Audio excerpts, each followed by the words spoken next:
What's up, everybody? Welcome to the video. Chris Pennell here for the final time for the 2024 season. It's very sad to say. I enjoyed it all with you. Hopefully you had a fantastic year. It was fun hanging out with you all.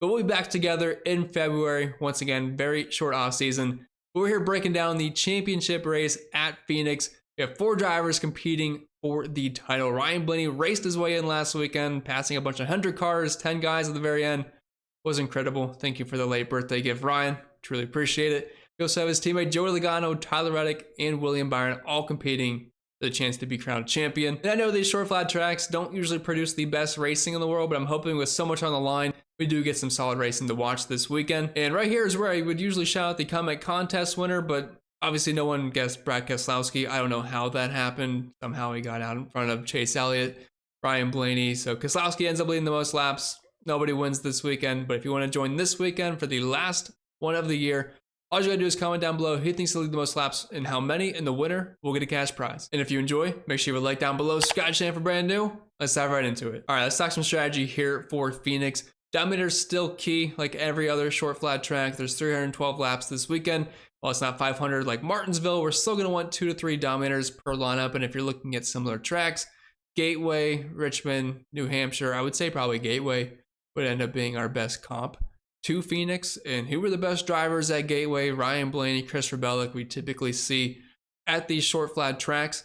And I know we have 4 drivers in the championship. That does not mean they're going to be the only drivers trying. Last year we saw Ross Chastain win the race and he was not in the final 4, and he was giving Ryan Blaney all he can handle. I thought he was going to end up wrecking Ryan Blaney out because Blaney was losing his mind trying to get past him, but he just couldn't do it as he was aero blocking. But just because a driver is not in the final 4 does not mean they can't come out here, have a good race, or just win the race outright. So don't completely focus on just the final 4 drivers.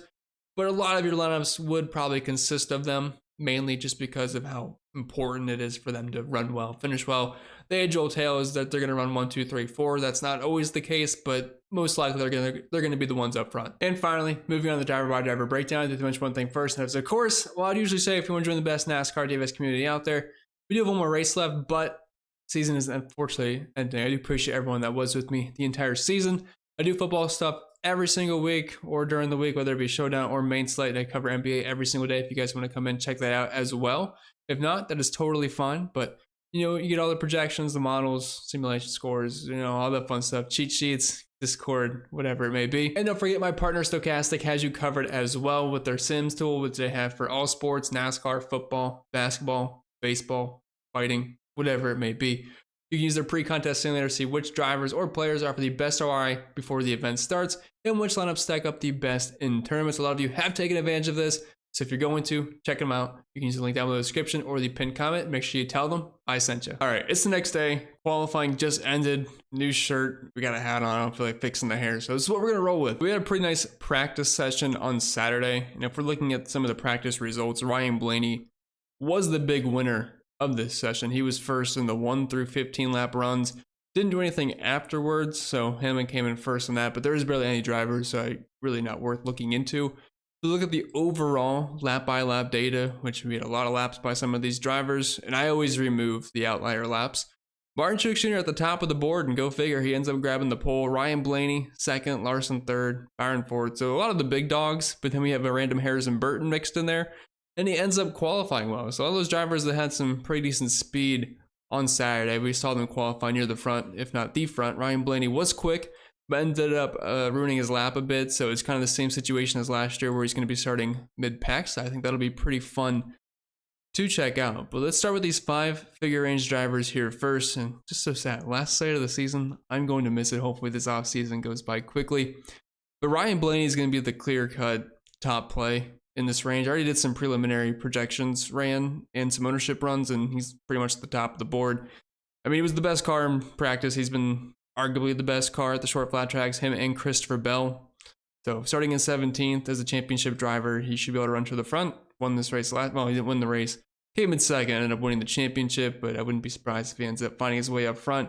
We have a 5 race sample size here at Phoenix. In the next gen era specifically, 5 race sample size, and obviously some of these are in the championship race, but I don't think it's going to skew things too much here.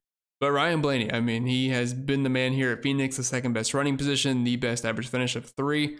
And in 5 races, he's finished in the top 5 every single time. So there is no reason not to like Ryan Blaney here based on what we've seen on paper. Sure, anything can happen during the race, but he is my top play in the board here. And then after that, we have the final three, the final four here with William Byron, Joey Logano, Tyler Reddick, and then Christopher Bell and Kyle Larson, who did not advance last weekend. Now, I did run some preliminary projections, which I don't normally do, but I was able to get them up before I started recording. And I gotta say, like, projections are very close on all of these drivers, and some of these 9K guys are projecting pretty well, so I'm not sure how much ownership I'm going to be able to get to them. Because Ryan Blaney, I mean, I'm not saying he's a lock. Nobody's a lock in NASCAR. Anything can happen. We saw Christopher Bell nuke his, I mean, he didn't try to, but, you know, the brakes had an issue last year, and he ended up going to the wall, killing his race. That could certainly happen to Ryan Blaney, but on paper, he is the best play. He's $11,200. That's going to eat a bit of my salary. FanDuel is $14,000. So I just can't go willy-nilly slamming in William Byron, Joey Logano. Am I going to play them a little bit in MME, 20 max, 150? Yes, but if I'm playing single entry, I mean, you're going out of your way to play these guys just to be a little bit different, more contrarian, because ownership-wise, they are not going to be close to Ryan Blaney. I would say Joey Logano has the best chance to dominate of the final four. So it's pretty much just, it's Penske for me is what I like. Byron should be okay. He'll run top 5 most likely. Tyler Reddick's going to be able to get up there. But at these price points, if they don't dominate, it's a little bit rough, especially when these cheaper drivers definitely have some upside.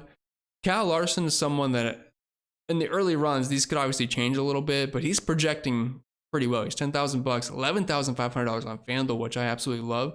He should run top 5. He's got a chance to lead some laps, dominate. Like, just because you're not in the final four does not mean you can't run up front. We saw that last year with Ross Chastain, who ended up winning the race and dominating, and he didn't care. He was blocking Ryan Blaney for the win. Like, there was no pulling over and letting these guys race. Everybody is here for the same goal, and that is to win. Now, maybe not some of these Chevy guys that ended up blocking for William Byron last weekend, screwing over Christopher Bell, which I know Bell had his own issues. Personally, for me, I would have had C. Bell in the final four, but I guess my opinion doesn't matter there. And speaking of Bell, he's starting in 7th. Him and Ryan Blaney have been the best drivers at short flat tracks this year.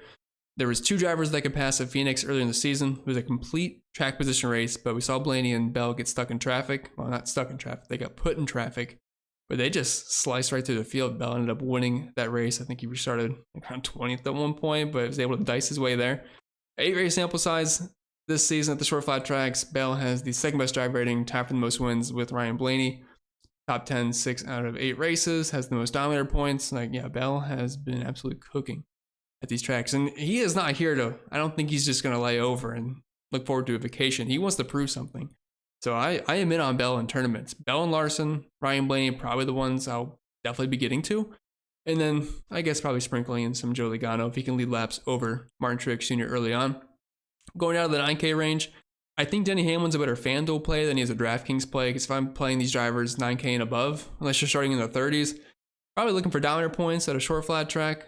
Thing is, though, I mean, Denny Hamlin was extremely quick in practice, but my only concern is, like, he wants Tyler Reddick to win, so I don't know. I mean, we'll see what the situation there is. I don't think he's going to rough up Tyler Reddick trying to pass him or anything, so I don't know if he's going to have all the juice over there at Toyota, but the Toyota cars look good. I mean, Reddick was in the top 10, Bell was up there. So was Ty Gibbs, Martin Truex Jr.'s on the pole. Like, they definitely have some speed this weekend, which they have shown at these shorter flat tracks this season. But on FanDuel, I like Denny. But on DraftKings, Elliott, Chastain, Truex, all these guys have dominator upside, so I'll probably just kind of filter to them a little bit more. If it's GPPs, I know Truex has been killing us this year. Killed us last week, ends up speeding after leading laps early on. Nukes his race, which, I mean, he's just fantastic at doing that. But he's got a fast car this weekend. He's fast in the short run, not as elite in the longer run, which I guess is a little bit of a concern, but the short run speed is there, and if he can just kind of get out to a nice lead, I mean, he's not going to dominate the entire race, but this is his final race in the 19 car, kind of half retiring. We're going to see him at Daytona next year, but he's got the speed, and a heck of a story if he could go out with a win. Maybe NASCAR gave him 5 extra horsepower, but we will see what happens. Chastain won this race last year. Elliott's been fast to the short flats, like, yeah, they're pivots off of Truex. They're not going to project as well, though. Going down to the 8K range, all solid plays here. Ty Gibbs, probably just starting a little bit far out for me to have too much confidence. Like, he's in the GPP pool, but not a huge fan there, because we can get Keselowski starting in 27th. Briscoe's really good at Phoenix. We've seen that in the next gen era. Actually, one of the better drivers overall. Has a win here, 4 top 10s. In 5 races, some dominator points. He would be an excellent pivot off of some of these place differential plays. Like, we have Bubba Wallace. Kyle Busch, Chris Buescher, Brad Keselowski, all starting 20th on back.